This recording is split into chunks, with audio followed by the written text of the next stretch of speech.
I'm Heather. I'm a sexuality empowerment coach, and today we are talking about our mojos, losing them and getting them back. There are all sorts of reasons that people lose their connection to your sexuality or their sexuality.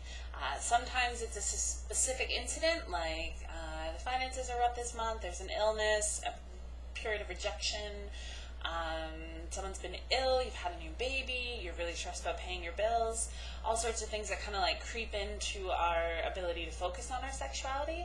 And then other times we kind of just wake up and we realize that like we're feeling really disconnected from our sexuality. We've lost our mojo, it's off somewhere, we don't know where it is, and whatever your reasoning for finding yourself in this place, it's okay. There's no shame in getting here, and I think it's actually really common to get here, right? Because sexuality is something we often slough off in favor of things like paying the bills, healing ourselves, forming relationships, like with our family and all that kind of stuff. So we can push our sexuality aside.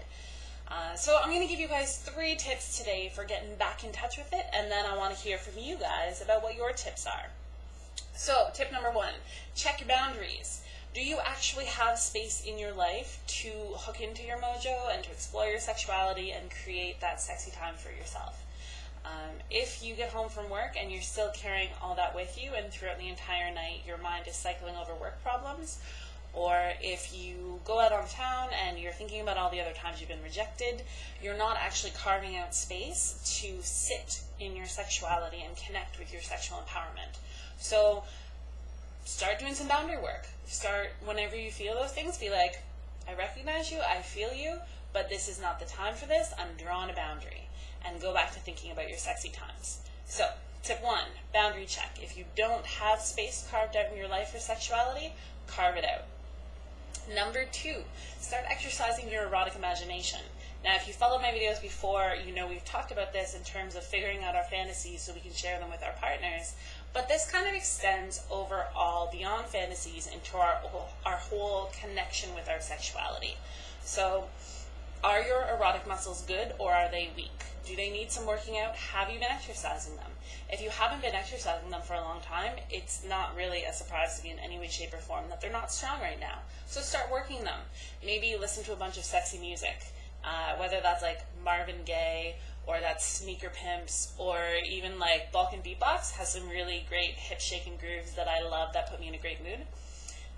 Maybe writing out your fantasies, maybe daydreaming about someone special who you find super attractive.